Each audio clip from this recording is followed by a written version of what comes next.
There's a lot to get into. Tom Moore is a columnist for the Bucks County Courier-Times, sports columnist. He's done it for a long time. He does an excellent job covering the Sixers, a little double duty on the Phillies Sixers today. A lot of Sixers, interesting storylines, and Phillies stuff as well. Aaron Nola returns. So let's get Tom's take on these two stories that are happening simultaneously. And Tom, first I want to get your take on how comfortable do you feel with both of these sports? Is one more comfortable than the other in how they're going to get off the ground?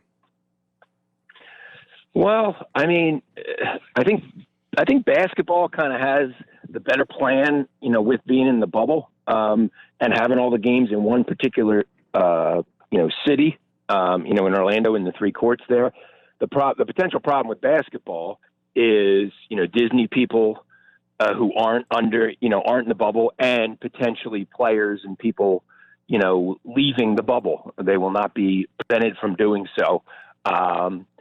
Baseball, just with, going to hotels and having to travel, go to other cities. I don't know how, that you can control kind of what happens in South Philly. I'm not sure as much about, how that will work in other cities. So I think, basketball has a better plan, but I mean, either or both, it wouldn't be shocking if either or both, don't make it through the, don't get there to crown a champion. Let's put it that way. I think baseball is 31 confirmed 31 positive tests, and 9 players have opted out. That's 40 already. Now maybe they're getting the tests out of the way, the positive tests, and maybe they'll, crack down or, be more vigilant or whatever, going forward as you get closer to the season. But that's a pretty significant number. Now, Tom, it seems that baseball, there's a lot of camps getting shut down. They seem frustrated. Did you sense frustration around the Phillies with that problem as well?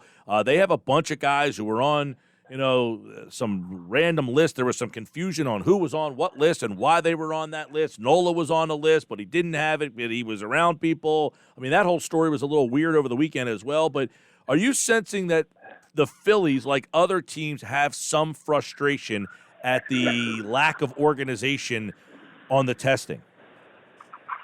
Yeah, I think that some of the delays in getting results, and guys will be tested, Tuesday one week and not until Wednesday the following week. So I think there is definitely some, in that respect. Nola was around somebody. He wouldn't say if it was a teammate, if it was a team, somebody who worked for the team, which is why he had to be away for 7 days, which is the rules. He never tested positive. So he was allowed back, and now he threw a bullpen today. Girardi said that he really liked what he saw. It was a little interesting, though. Nola said, I'm good to go. I'm ready for the opener. And Girardi kind of was like, not so fast. I want to see more of him. He's missed at least a week. How's his arm strength going to be? I mean, we're talking 2.5 weeks away. So, that's not a whole lot of time. And then Zach Wheeler, with his wife due July 25th, he could take some time away when that happens, or choose not to come back after he becomes a father for the first time. So, that's their rotation is not the greatest to begin with. But if you take one or both of those guys at the top of the rotation out, and you're going to see more of the Vince Velasquez's and Nick Pavettas that we've seen way too much of already, the offense is going to really have to carry them, in late July into August. Yeah, I'm not looking forward to seeing the Nick Pavettas of the world again. But, there is speculation that because of the 60-game seasons that you might see some starters kind of play the same game. For example, maybe Aaron Nola goes 4 innings and then Nick Pivetta comes in for a couple innings after that. Do you sense that you might see that happen because of all of this and getting them back into the flow of things? Yeah, I really do, Hunter. I think there's a really good chance of that happening. Guys maybe on a 60 pitch count to start the season.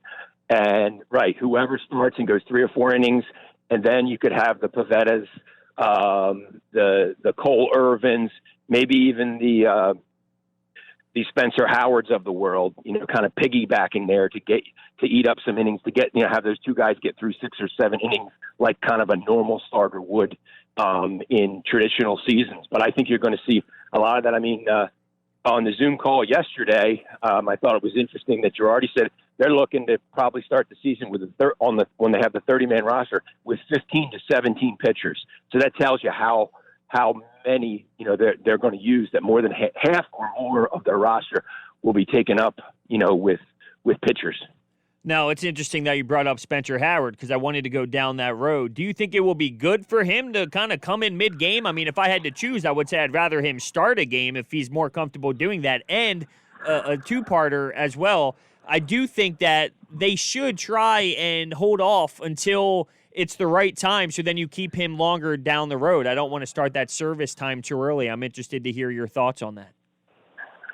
Well, yeah, I mean, in a perfect world, yes, they didn't do it with Scott Kingery, which is kind of unusual, that they kind of moved him up, which cost him a year of service. I just think with a 60-game season and such a sprint, you got to do with your best guys. And if he's more comfortable starting, maybe you can do that and then have, possibly have your, a guy who might be your fifth starter, be it the piggyback guy for him, something like that. I mean, I guess it's really how ready is he? If he can handle it and he has the stuff and he has the right mental makeup, I mean, and he's their top prospect.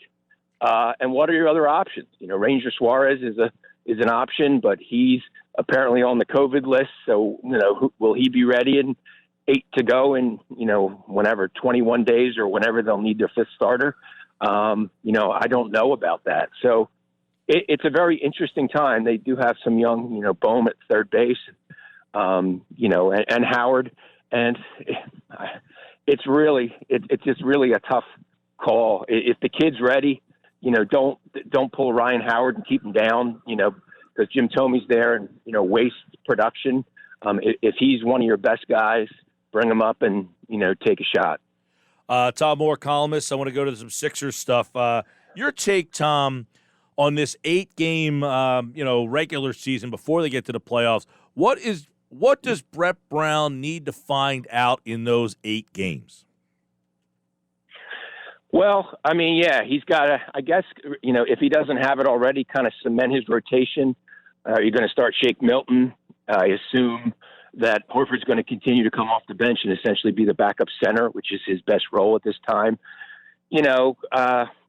Maybe some combinations. I mean, I don't think he can make a lot of real drastic changes at this juncture, but I think, I think you want to be ready. So I think they have 3 exhibition games and then the 8, and then they'll have the 8 there. And then it's, best of 7 in the first round of the playoffs. So you gotta, you got to figure it out pretty quick. You better have a pretty good idea going in because it's going to go fast. And then next thing you know, it's going to be, game 1 of the first round of the playoffs.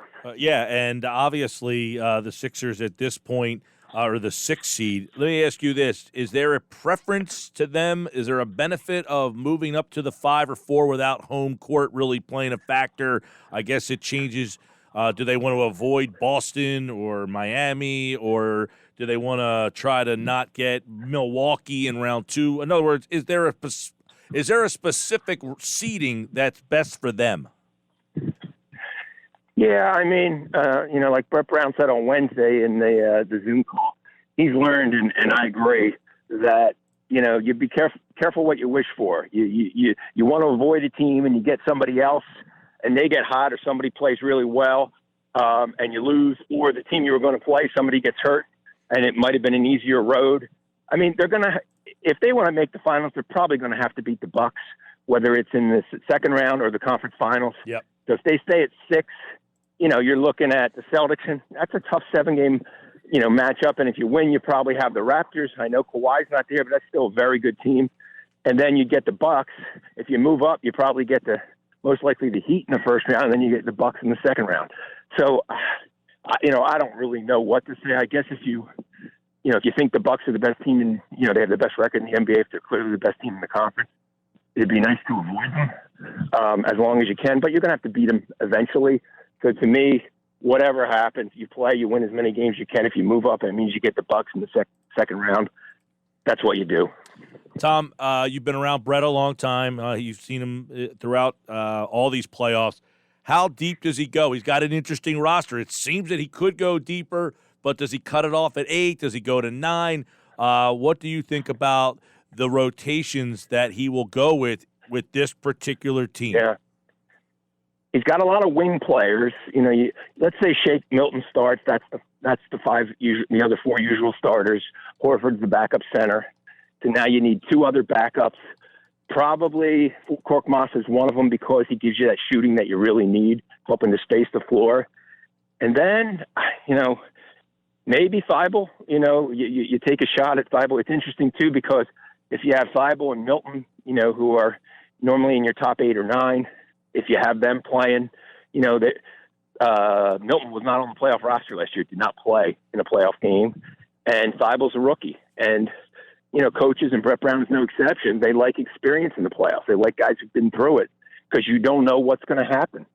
You don't know how guys are going to react because it's kind of unlike – now the atmosphere will be a little different with no fans there, but still in terms of the intensity and the kind of grinded out half-court style that usually what playoff basketball is, and having to beat a team 4 times in 7 games, rarely does a lesser team win unless there's a significant injury. It's usually the best team is the one that advances. So they do have a chance, to move on and to make a run. But by the same token, if they lost to the Celtics or the Heat in the first round, I wouldn't be shocked either. Finally, we'll leave you with this.